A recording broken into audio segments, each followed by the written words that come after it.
Welcome to Committee Hebrew Ethics.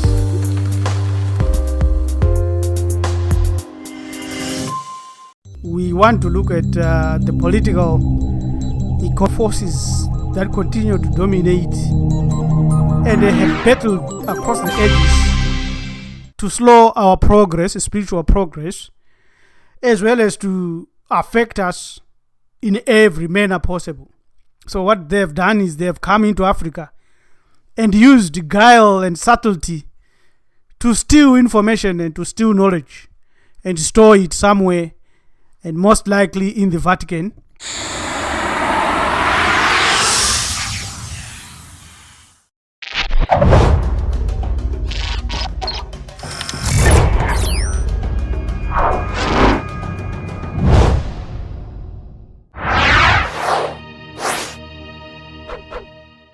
And they continue to use that knowledge and to train priests, to train teachers and programmers who come and infiltrate our society, the Black African society, wherever they are found on earth, and to reteach and reprogram us to think in other ways that are completely different from our way of life. This started well back during the fall and the demise of our ancient African civilization that was led by ancient Black Egyptians and Ethiopians. So today my talk is just about the stolen books. There is a stolen book that has become the foundation of Western civilization. This same stolen book has also created the Quran and gave the Quran its force and its power through the adoption of the heroes that are found in this original African book that is now used all over the world. It has actually become the bestseller and is still the bestseller, and in every home you will find this African book stashed. Sometimes now, because of technology and smart technology, very few people perhaps read it, but pastors, bishops, imams and everybody else uses it to continue to have a say over their congregation. It is time for Black people to stand back and then embrace this fact. It's a shocking fact, really, but it's a true fact that the African Bible gave birth to the Bible that is used in churches and that has dominated this world. And over 1 billion people believe and stake their life on it, and also another 1 billion stake their lives on the Quran, which is simply another book that was spun and created and written out of this ancient African book. Actually, this African book has spanned its. You find that the United States president and the senators, they make their oath with their hand on this African book. We've got sailors like Christopher Columbus, who we are told that studied the Bible day and night, and have found within it a commission based on this African story of the parable of the feasts. And he saw out of that a commission for him to go all over the earth and to convert heathens to this African philosophy. Need I say more about others who are now told, we are now told that they are scientists, like say Isaac Newton, who we again know that they were mystics and scholars who spent years studying the Bible and thinking that out of it they can be able to discover things that the world cannot discover easily. Consider the Freemasons, how they have been able to manipulate systems after studying the Bible. And the Knights Templars, only 9 men who went to Jerusalem and fought against the Saracens, and then established the banking system, which the other Bible imbibing family, the Rothschilds family, have used to create the fiat monetary system that runs the finances of this world. All is based on the Bible. All is based on this African story. The proof of what I've just said about the monetary system is found on the United States dollar bill with the pyramid, the all-seeing eye, all based on the ancient Egyptian philosophy bound around the pyramid, which is found in Africa, which is an African symbol, which is an African building, based on the language of hieroglyphics. So it is no secret then that they've termed a new coin, an academic a word called the Judeo-Christian tradition as the fundamental ethos or ethics of Western civilization. Unfortunately, they have also discovered that this ethos, the so-called Judeo-Christian tradition, or the Protestant ethical tradition that built the United States of America, they are starting to discover now that it is actually an African-based philosophy. They are not telling everyone in this world that that is the basis or that's the truth. The scholars are now realizing that they now need to move en masse the whole world away from this foundation.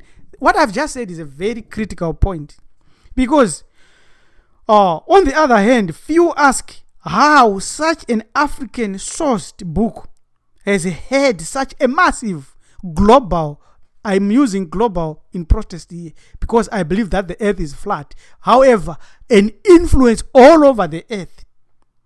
Is there something in this book? Is there something written in this philosophy that is so powerful, with so much impact, that they could not hide it but leave it in the open?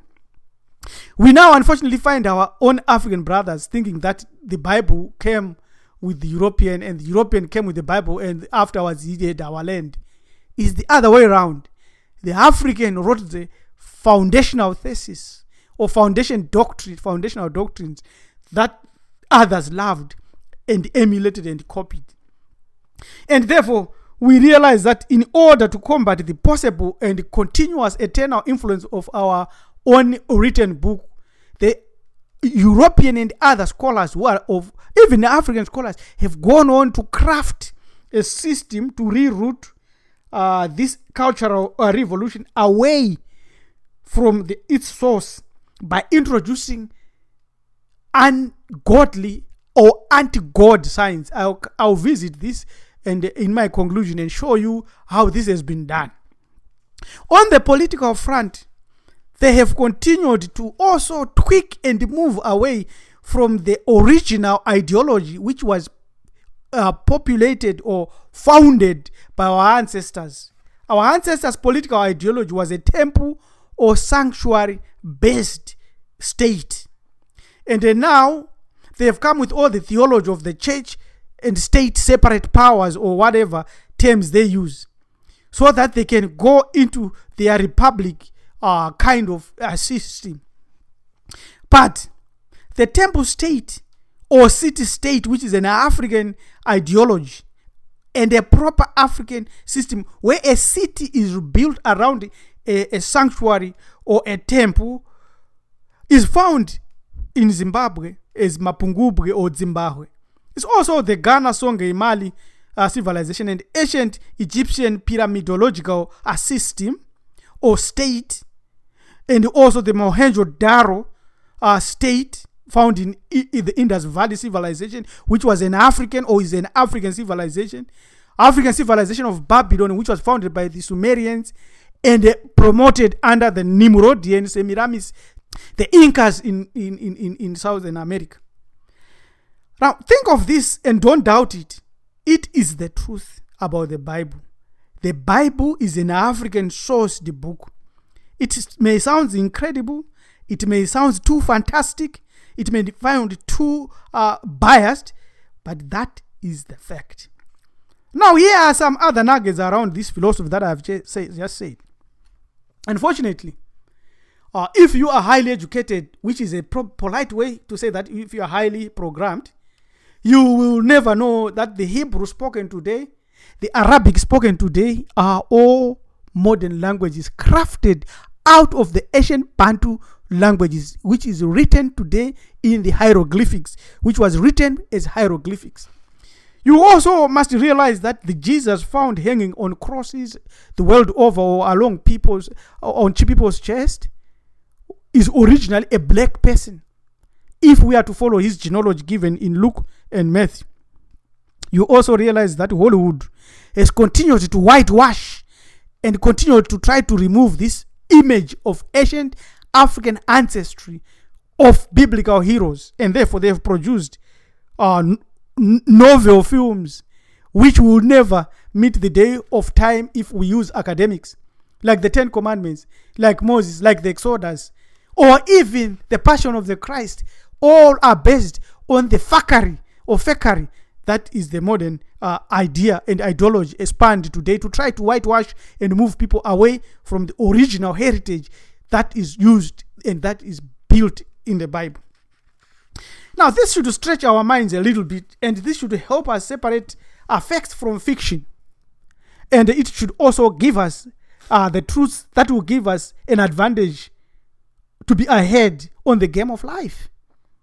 And it is a fact, a real fact, that a book that has shaped this earth and civilization of this whole earth for the past 2,000 years is truly based on African myths, African heroes, African philosophies, as well as ancient African epic events.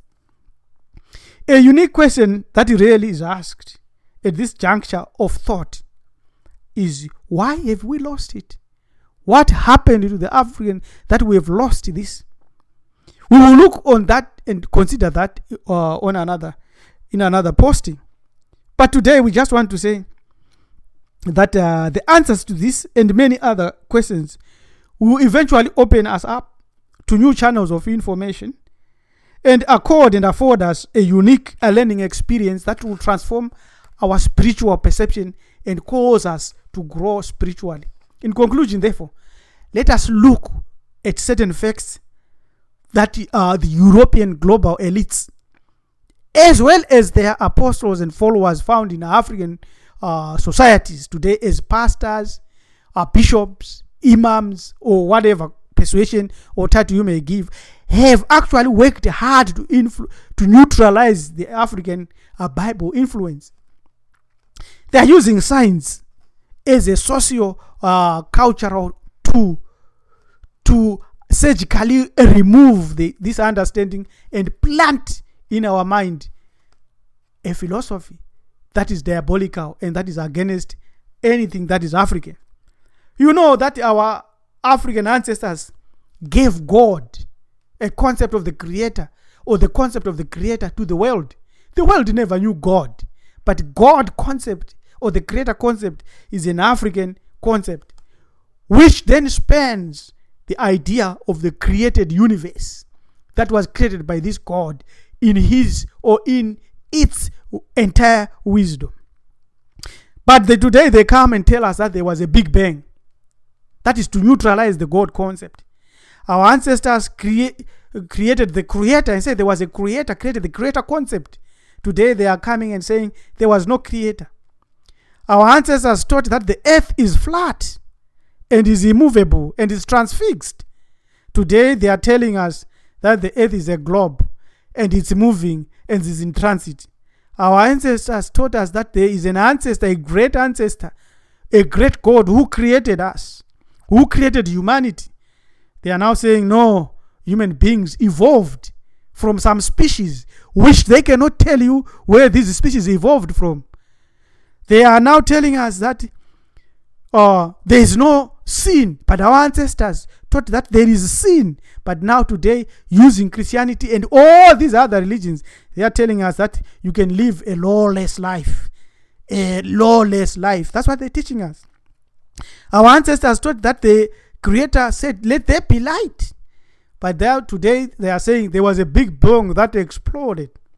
Our ancestors taught us that there are certain things that we should eat, certain things that we should drink, food and dietary laws. Today they are coming and telling us that we can eat anything. We can eat pork, we can eat monkeys, we can eat snakes, we can eat crocodiles, we can eat any insect, we can drink anything. That's what they are teaching us. Our ancestors told us that the Creator created the earth first. But today, they are trying to teach us that the stars and the suns and the galaxies were created first. And the earth was an accident from that. They are also our ancestors also told us that life was created on the land using the earth. But today, they are coming with their science and they are telling us that life was created in the waters or in the oceans. Today, we know that We are not supposed to have tattoos according to our ancestors, but they are promoting tattoos. We are supposed to have sexual chastity. In other words, we must respect people based on their natural created sex or organs. If he's a man, he's a man. But today they are telling us that we are free.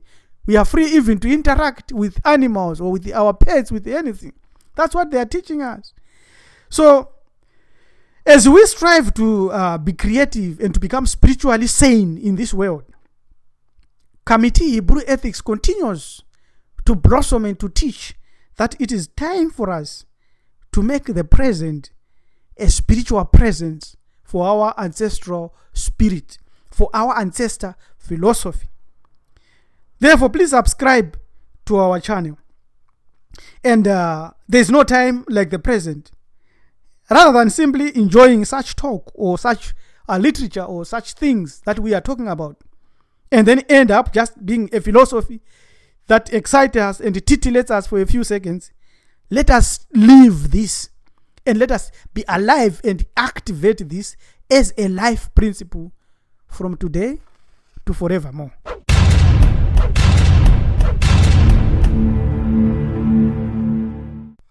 Thank you. Goodbye.